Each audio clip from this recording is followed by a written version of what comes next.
اليوم جيت بارطاجي معكم une recette salée اللي hyper bonne وسهله ماشي صعيبه سورتو للناس اللي يبغوا الاوبرجين. الوغ هنايا بور لا ريسيت غادي تجيبوا بطاطا ديروها اون رونديل تقليوها تخلوها دو كوتي. من بعد نوجدوا الاوبرجين، انا ما قليتهاش قطعتها اون بتي مورسو درتها مع شويه فارين شويه زيت شويه ثوم وغطيت عليها وخليتها طيب غير بهذيك لا فابور.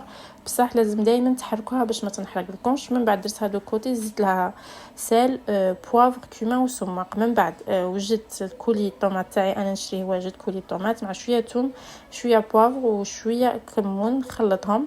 وهنايا خصكم مقله تكون شويه طالعه فيها لا اوتور. نديروا كولي الطوماط تاعنا، من بعد نديروا البطاطا اللي قليناها ونزيدوا لوبرجين نزيدوا لا فيون داشي. ما كانش عندكم لا فيون داشي سني با غراف تقدروا ديروها كافيك دي ليغوم. من بعد عاود ندير نوت كوش بوم دو تير اوبرجين فيون داشي. وفالتالي نكمل افيك دو فرomage رابي مونتال ولا موتزاريلا اللي كان عندكم ما يهمش. فالتالي كملوا بلوكولي الطوماط غادي تغرقوها كامل بلوكولي الطوماط.